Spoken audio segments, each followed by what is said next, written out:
Welcome to It's All Your Fault on True Story FM, the one and only podcast dedicated to helping you identify and deal with the most challenging human interactions, those involving someone who may have a high conflict personality. I'm Megan Hunter, and I'm here with my co-host, Bill Eddy. Hi, everybody. We are the co-founders of the High Conflict Institute in San Diego, California, where we focus on training, consulting, coaching, and educational programs and methods, all to do with high conflict. In today's episode, we're going to continue our discussion with our special guest, Amanda Smith from Hope for BPD. It is Mental Health Awareness Month and, most importantly, or equally importantly, Borderline Personality Disorder Awareness Month. So in the last episode, we talked with Amanda about a lot of things regarding BPD, but primarily focused on the person who suffers with this disorder themselves. We spoke a little bit about families in that episode, but we're going to continue and focus more on families in this episode. But first, a couple of notes. Send your high conflict related questions to podcast@highconflictinstitute.com or on our website at highconflictinstitute.com/podcast, where you'll also find all the show notes and links.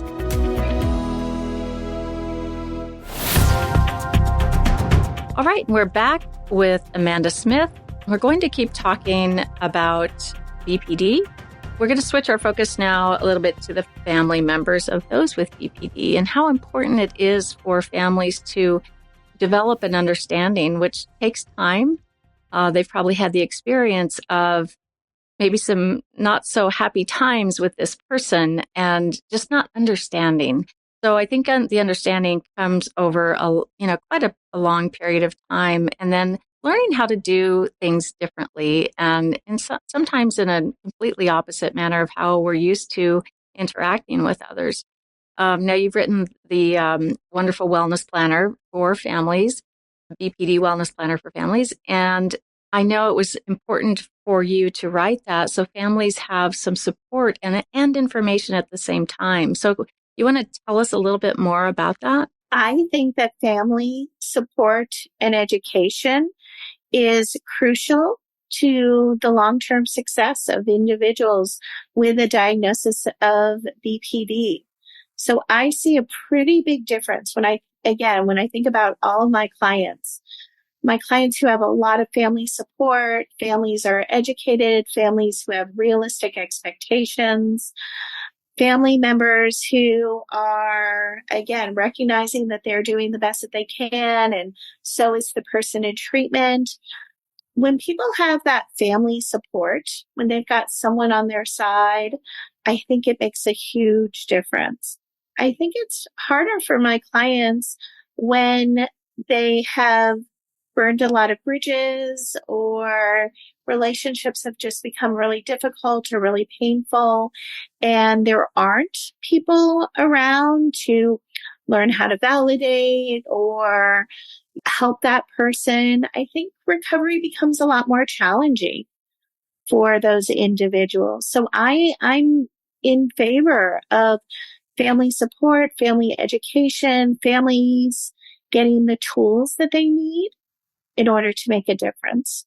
One question that's come up from our listeners is when there's multiple members of a family surrounding someone with BPD, and they're dividing and splitting amongst each other, and they're not getting on the same page, even though they've committed to be on the same page. And suddenly now, this person's the bad guy, and we're not talking to them anymore.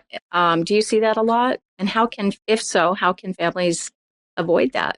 I do see it, unfortunately. And I think it's an obstacle. I think it's a really big obstacle for family members. And I think it's an obstacle when we think about healing and recovery for the person who is hurting. I know that everyone can't be on the same page at any given moment, that's probably not realistic.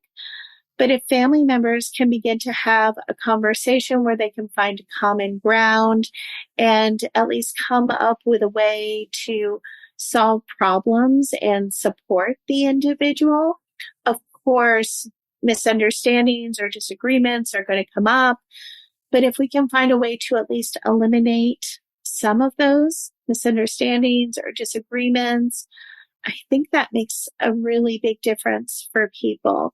And I want to recognize it's hard to do because not everyone's going to be on the same page, or they haven't read the same books or listened to the same podcasts or consulted with people who have an idea about how to solve a particular problem. So how does your book help family members? I believe in the power of education. So I think that reading a book really can make a huge difference. Another part of the wellness planner for family members is this focus on self-care. So self-care isn't just for the person going through treatment. Family members help themselves, and I believe also help the person with the diagnosis when they prioritize self-care. So I try to remind family members that they are role models for the person they love who's really hurting. So when my clients see family members who are prioritizing their physical health, their emotional health, their spiritual health, maybe their financial health, that makes a difference. It may not always be comfortable. It may not always be something the person with BPD embraces. However, I still think that it's important for family members to think about how they're taking care of themselves.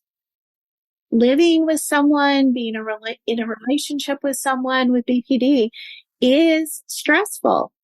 It's confusing. Sometimes there's lots of fear. People don't know what to do or say. That's why self-care is so important for family members. So education and, again, excellent self-care. And excellent is absolutely key. So I know that many listeners have asked about their fear. You mentioned fear, and their fear holds them hostage from getting either the education and care they need, or the education about their loved one, and so they're in fear of their loved one harming themselves, whether it's self harm in the form maybe of cutting or something, or suicide. I mean, we just have to say it out loud. It is part of this. So I guess there's probably not a magic wand for families to know how to deal with this, but what could you say to someone? I think it's important, again, for family members to have a lot of good support, and support from people who are non-judgmental, people who are going to listen, people who aren't just going to jump in and give advice. One of the DBT skills is called Cope Ahead. And the idea behind it is pretty simple. We know that if something has been problematic in the past, it may be problematic in the future. And when we think about people who are harming themselves or potentially harming other people, I think about how important it is to have a plan in place. So we can think about physical safety. How do we want to prioritize physical safety, safety in the environment, relational safety? How do we want to prioritize that? What do we want to remember? What do we want to do if the person is threatening to harm themselves, or the person's threatening to harm someone else? We can have a checklist. We can create a checklist of the things that we want to remember to do, the things that we want to remember to say, the things that we want to potentially watch out for when we're thinking about red flags, and we're thinking about, is this a moment when we want to call 911, or we want to get the therapist on the phone, or we want to call in someone else to do an assessment?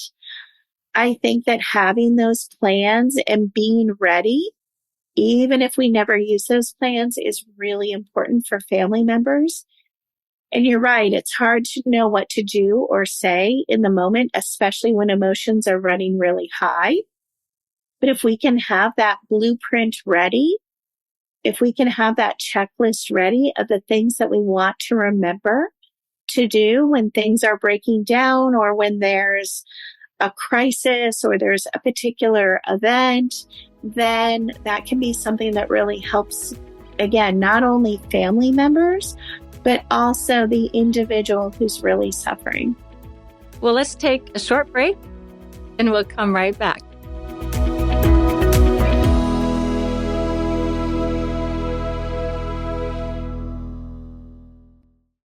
Let me move to a different topic about this, which is self-help support groups. Because you're talking about family and group and all being really important and potentially really good.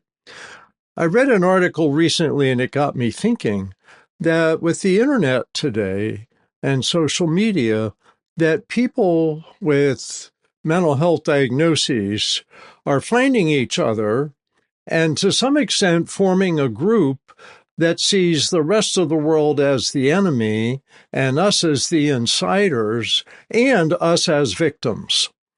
In a sense, there's a reinforcement of being a victim of your diagnosis rather than getting support to change. And I think you said early on, change is one of the big goals.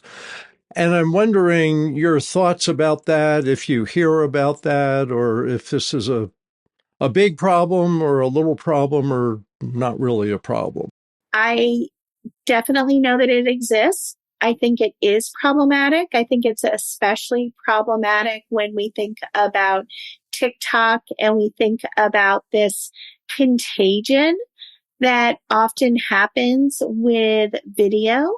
So someone talking about their symptoms or talking about their experience all by itself can be very positive. And you're right. It can be a way for people to feel connected, for people to feel understood, for people to share education. All of those things are really positive, and I would want to encourage those things. And then you're correct.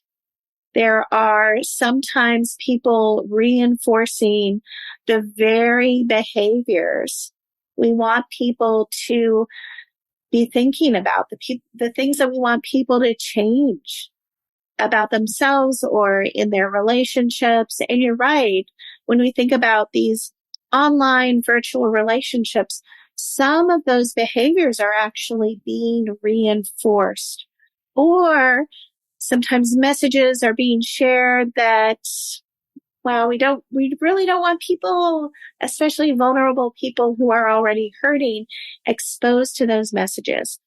When I think about my clients who are sometimes very fixated on blaming parents or blaming partners or spouses, I want to know, where in the world is that message coming from? And then we start the conversation about how, yeah, it can be really nice to vent occasionally, but we don't want to stay in this place where we just keep blaming and blaming and blaming and talking about other people. But that's not a part of recovery. It's not a part of healing. It's not a part of wellness, emotional wellness, staying connected to that message that someone else is to blame for my unhappiness, or people with a diagnosis of BPD don't really get better. They just manage their symptoms, and then the person stays really discouraged. I hate it when that happens, and I don't like that message. I don't think that it helps people. So yes, what you're describing is absolutely something that is a reality for a lot of people trying to understand themselves, but also understand other people in their lives. Thank you for that answer. I really like that. And yeah, I think if people understand that they can get bad messages and where to get good messages, that's the key, like a therapy group and a good trained therapist. Right. Well, we've had an amazing conversation, Amanda. So many words of wisdom and valuable nuggets for people, because frankly, not a lot of people really have the depth or understanding, a lot of depth or understanding about BPD. So it's so helpful when you give in this way to take some time and share your expertise and experience and wisdom with us. Now, I'm not going to let you go until we talk about something that is across social media. It's in TV, movies, in conversations, and it's to do with gaslighting. You and I had a conversation a year or so ago about this, and you said, we should talk about that sometime. So I'm really curious to hear what you think about this whole concept of gaslighting and how it's taken off. It's like a fuse that's been lit. A little bit of a there. So what are your thoughts on that? Oh, I think that the term is something that is really problematic for a lot of different reasons. I started hearing this term, this word from my clients, and the way they were using the term gaslighting, I just remember thinking, I don't know that the person is using it in the way that is accurate, that is truthful. So we talk a lot in DBT about how we can't really know what someone else's intentions are. So when someone says something or does something that hurts our feelings or there's some kind of misunderstanding, that is not gaslighting. That is not people intentionally trying to hurt other people by doing something or saying something. But it seems like my clients a lot of the time have used the term gaslighting in that way. And of course, that's not what it is. So I think it's important to recognize that, being invalidated, honestly, is a part of life. I'll even say that it's probably a pretty normal part of life, especially for people who are emotionally sensitive. But that doesn't mean that people are intentionally trying to hurt or confuse or mislead the person who is saying, oh, that person's gaslighting me, or that's their intention. One, again, we can't necessarily know that. And two, when it comes up in my office, my clients will often say, Mom and Dad are trying to do that, or a dear friend is trying to do that. And then I think, no, that person's probably, again, this person loves you. They're not trying to create harm. They're not trying to hurt you in this moment. But boy, is it an emotionally charged term that, again, people seem to really gravitate toward. And again, for the most part, I don't think that it's accurate. It's something that's happening in most relationships most of the time. Well, excellent. Thank you for clearing that up for us. And we finally got to have the conversation about it. So thank you so much, Amanda, for joining us on this episode. I know it's going to be very helpful to our listeners and for years to come. And we'll put your link to your website, Hope for BPD, in the show notes and links, and links to the books, both of your books as well, and some links to other resources here in BPD Awareness Month and Mental Health Awareness. So all of that will be in there.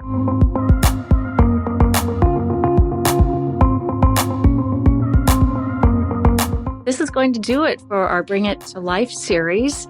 For now, anyway. We'll have another Bring It to Life series later. But next, we're going to start a new series called Our World of Adult Bullies, starting with a couple of concerning trends involving young women that we've been observing, women in their 20s and 30s mainly. One of these being an increase in bullying on social media and just even bullying in person. So we have some recent examples in the news that we can talk about. So we hope you'll listen in. Please send your questions to podcast@highconflictinstitute.com or submit them to highconflictinstitute.com/podcast. We'd love it if you tell your friends and colleagues about us, and we'd be very grateful if you'd leave us a review. Until next time, keep learning and practicing your skills. Be kind to yourself and to others while we all try to keep the conflict small. It's All Your Fault is a production of True Story FM. Engineering by Andy Nelson. Music by Wolf Samuels, John Coggins, and Ziv Moran. Find the show notes, and transcripts at truestory.fm or highconflictinstitute.com/podcast. If your podcast app allows ratings and reviews, please consider doing that for our show.